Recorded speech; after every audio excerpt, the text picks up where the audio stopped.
sonrisa auténtica, respecto a tu pregunta, que la descubrió en 1862 Duchenne, es una sonrisa que no es fingida, en la cual el músculo orbicular del párpado se contrae, es involuntario. Esta es la más potente.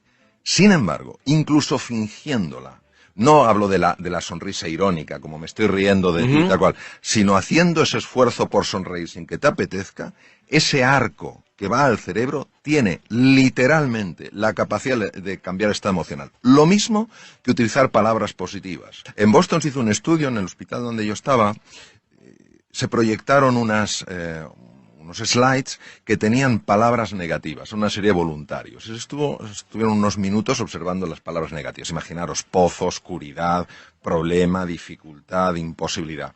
Se les sacó sangre y se les tomó una muestra de saliva para una técnica que se llama radioinmunoensayo, que es medir hormonas. Se observó una elevación del cortisol. El cortisol es la hormona del miedo. Se cambiaron las palabras y el cortisol inmediatamente bajó. Es decir, nuestras palabras abren espacios emocionales, llaman a determinadas imágenes. Todo esto nos tiene que dar un montón de ilusión y un montón de esperanza, porque quiere decir que en la gestión de nuestra cara, en la gestión de nuestras palabras, en la gestión de las acciones que llevamos a cabo, está también la gestión de nuestro mundo emocional. Pero entonces te voy a preguntar algo clave. Cuando alguien dice, esta persona se enfermó por lo amargado que estaba, vos estás diciendo que puede ser un poco cierto, digamos, que es repetidamente esta persona refleja que está triste o está amargada o lo que sea, entonces va mandando la orden al cuerpo, y ese cuerpo con un dolor de panza 3 años lo puede sostener, pero por ahí repetidamente algo más que se va haciendo mal termina generando una enfermedad. Eso es por eso que uno dice cuando está amargado, ¿sí? ¿Qué tiene que ver? Es literalmente así. La Universidad de Harvard, que es la pionera en el mundo en estos estudios, ha demostrado que entre el 60 y el 90% de las consultas a médicos generales en el mundo occidentalizado son debidas a lo que se llaman emociones tóxicas. Por ejemplo, eso, la amargura, la frustración. Puedo dar un ejemplo muy sencillo y muy clarito. Cuando tenemos estas emociones tóxicas, el resentimiento, la ira, la frustración, de una manera estable, segregamos mucho esa hormona que se llama el cortisol. El cortisol se acopla a la membrana de los glóbulos blancos, de los linfocitos, es decir, células que nos protegen frente a bacterias, virus y tumores, y no la dejan funcionar. Por eso es más fácil tener un catarro, tener una gripe, etcétera. Esto es algo importantísimo que lo conozcamos, porque nos da mucha sensación de soberanía personal, de que podemos hacer realmente cosas para cambiar nuestros estados emocionales. ¿El estrés tiene que ver con eso?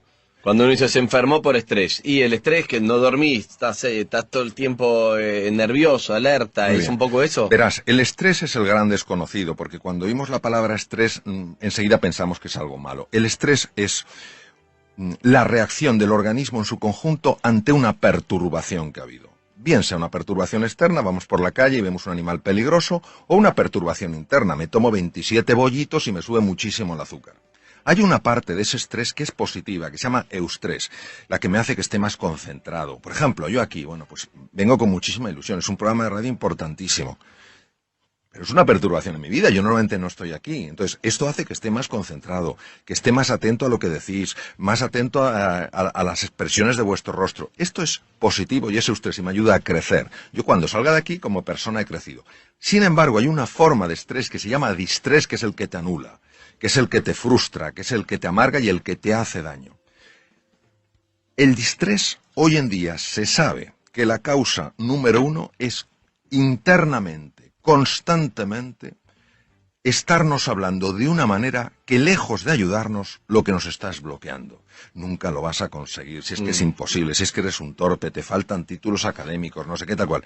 Y es que se ha podido fotografiar, porque hay tecnología que se llama resonancia funcional magnética, para ver qué ocurre en el cerebro. ¿Qué áreas del cerebro se iluminan? Exacto, qué áreas del cerebro se iluminan cuando esa persona que ha sido atrapada hábilmente por entre comillas, engaños psicológicos, empieza ella a generar esas conversaciones. Y se han observado, por ejemplo, cambios importantísimos en el riego sanguíneo del cerebro. ¿Pero cómo hago? ¿Me tengo que mentir como Margarita? ¿Tengo que decir, vos sí podés, aunque no te la creas? ¿Cómo lo das vuelta? Esa es una magnífica pregunta. Mira, nosotros vivimos en espacios de la realidad. Es decir, lo que vemos es solo una parte de lo que es. No cabe duda que la vida tiene partes feas y partes muy duras. Y negarlas es negar la realidad. Lo único es que junto a esa parte de la realidad que no nos gusta, podemos también buscar esa parte de la realidad que existe. Es decir, esto no hay, esto no funciona. Bueno, ¿cómo podría hacer que funcionara?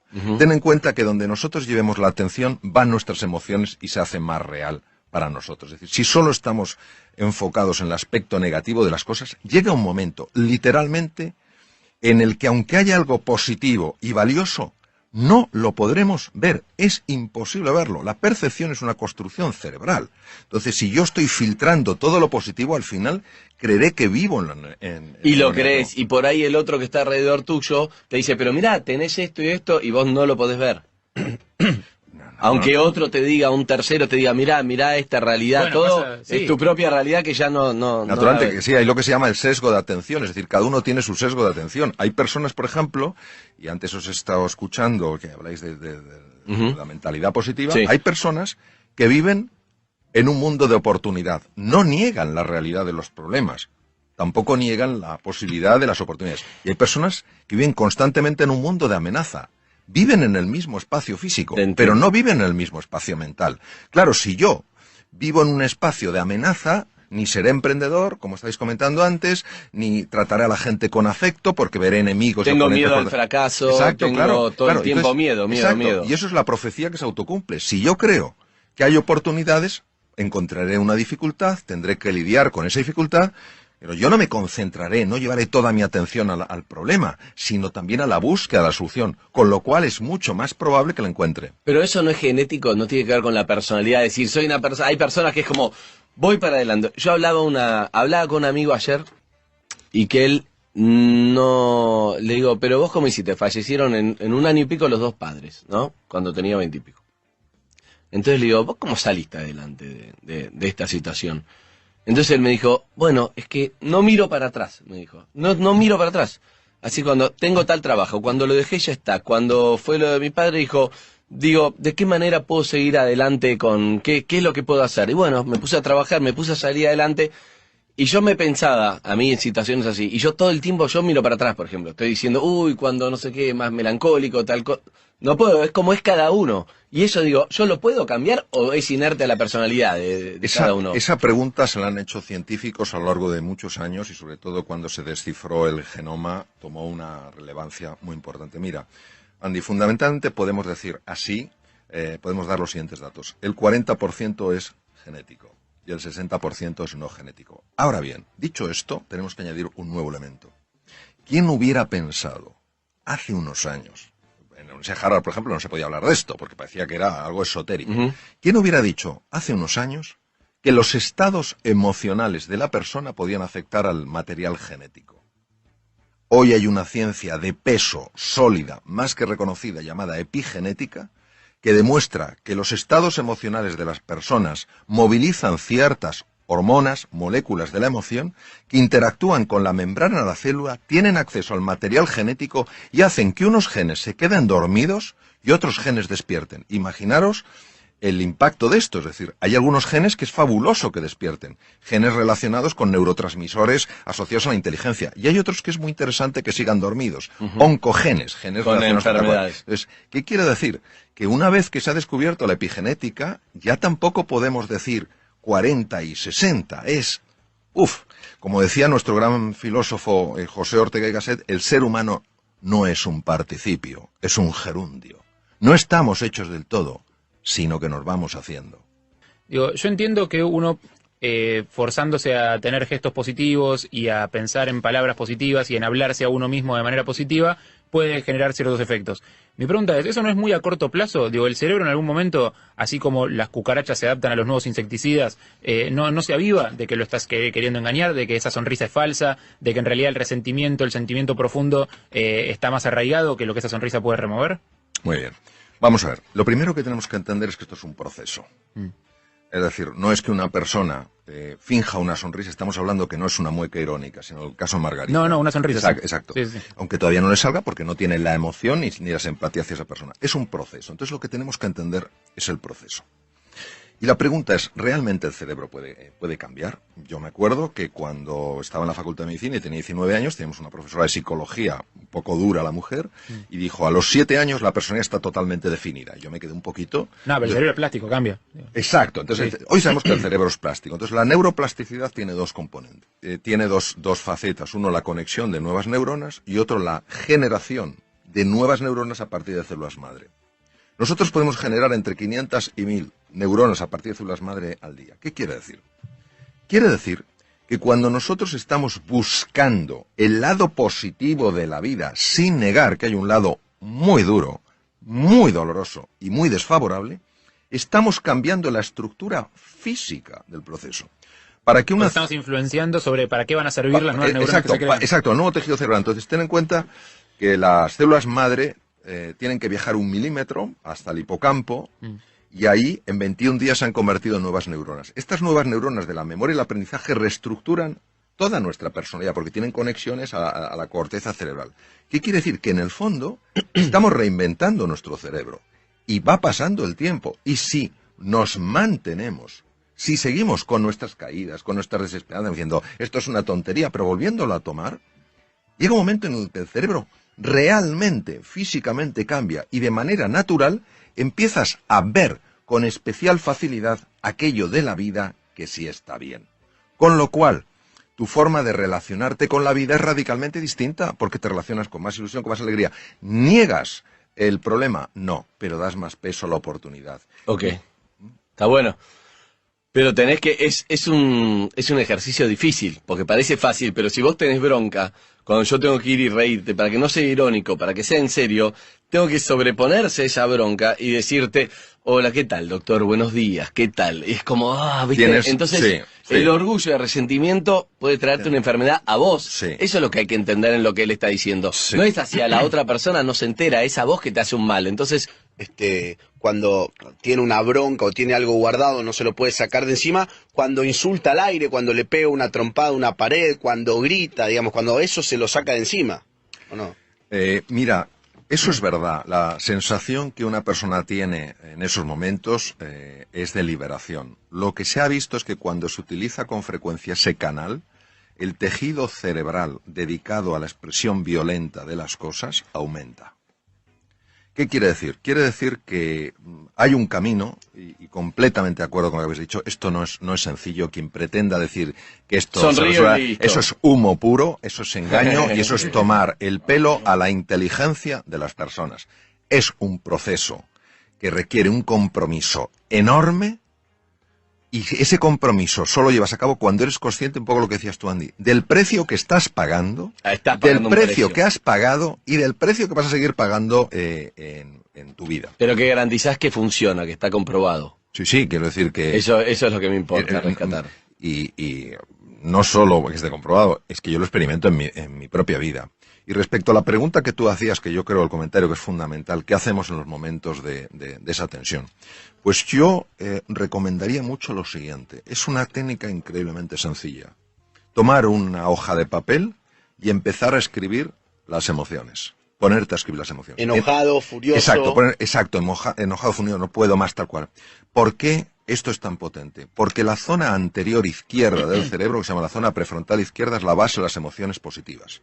Cuando nosotros, una emoción que la tenemos ahí y que nos está desbordando, pero que todavía no la hemos articulado en el lenguaje, empezamos a articularla en el lenguaje, a la fuerza, para poderla articular en el lenguaje, para poderla escribir, tiene que pasar por la zona prefrontal izquierda. ¿Y entonces qué pasa cuando pasa por ahí? Pues imaginaros un hierro súper caliente que lo haces pasar por un tanque de agua fría. Entonces, no es que la temperatura, ese aumento de temperatura desaparezca por completo, pero sí se aminora. Y en ese momento ya puedes gestionar. Luego, otra cosa importantísima y que se ha demostrado de una utilidad máxima es, en esos momentos, cuando uno está así, uno es peligroso.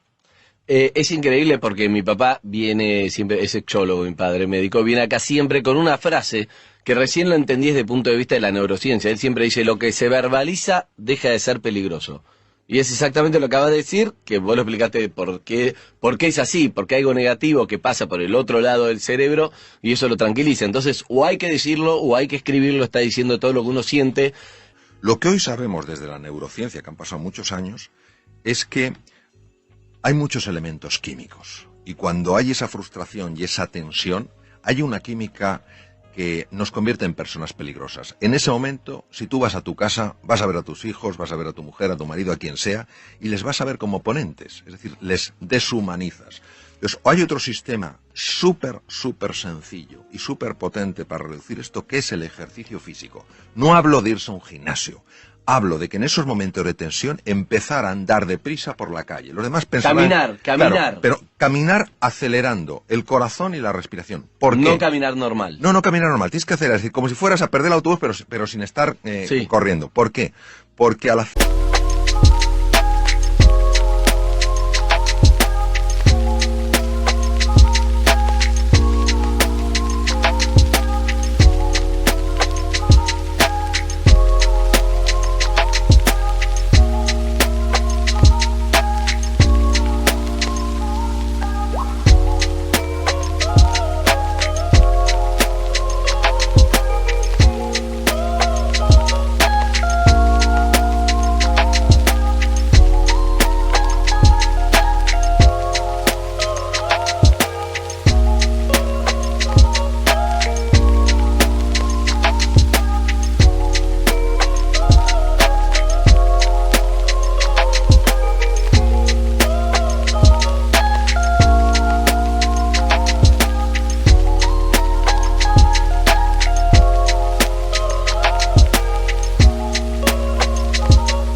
eso, hay dos cosas que se ponen en marcha.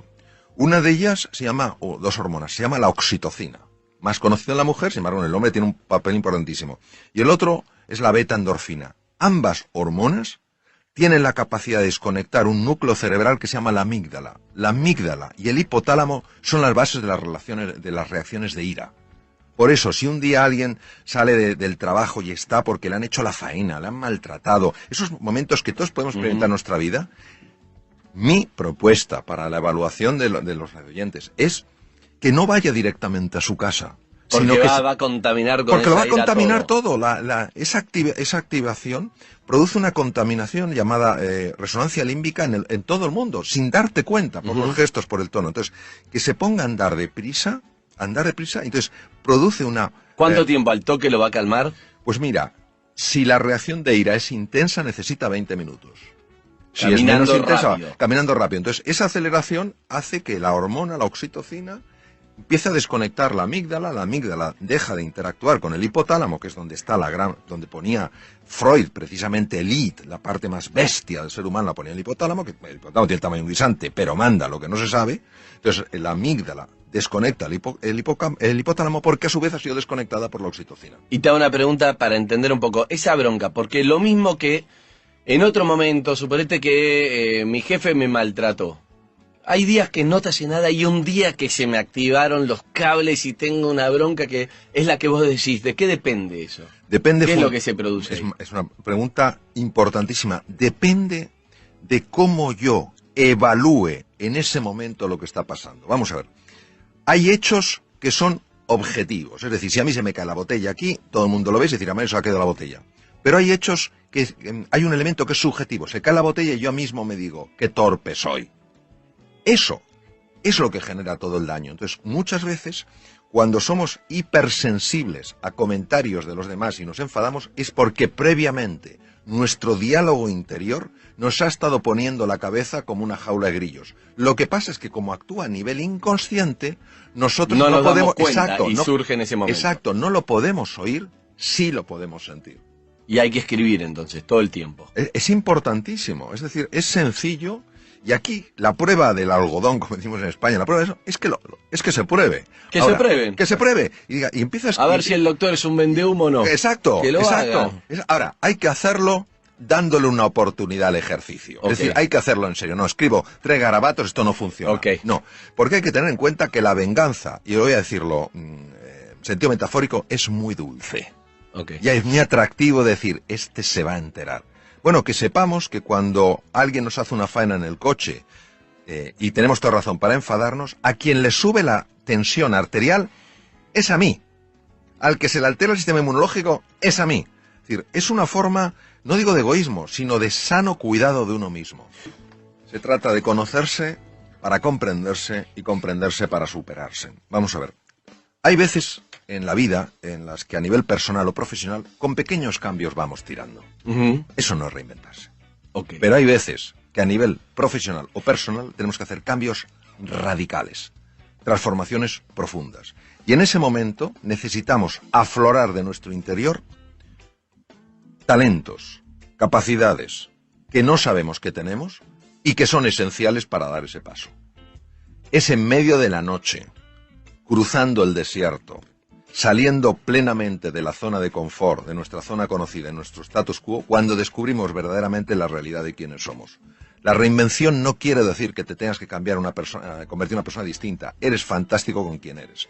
La reinvención es una invitación para que tu forma de ser y de estar en el mundo pueda traerte de la vida mucho más de eso que a ti te ilusiona. ¿Y cómo conozco qué herramientas tengo que no sé que las tengo? ¿Cómo las conozco? Claro, la reinvención implica que tenemos que encontrar una fuerza lo suficientemente grande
para salir de la zona conocida, la zona de confort. De la zona de confort. Hay veces que uno lo puede elegir o hay veces que la vida te lleva a eso. Exacto, exacto. Entonces, de la zona de confort se pueden salir de dos maneras. Uno, la vida te saca. Ya está, estás fuera. Con lo cual, no tienes más remedio que ponerte en marcha. Y otras veces, cuando tú escuchas algo, lees algo, ves algo que te inspira para darte cuenta de que hay algo más grande que eso que tú estás viviendo. Y entonces, desde la fe, es decir, desde el convencimiento de que hay un mundo mucho más ilusionante el que puedes vivir, das el paso. Solo cuando das el paso, empieza a suceder. Es decir, tu pregunta A medio camino no va. Tu pregunta es muy difícil de responder de una manera puramente racional, porque es, yo daré el paso cuando lo vea. La respuesta es, nunca lo verás si antes no das el paso. Correcto. Hay que ir al vacío, es el famoso vacío. Eso es. Ir al vacío, no hay ninguna garantía, no sé, mandarse.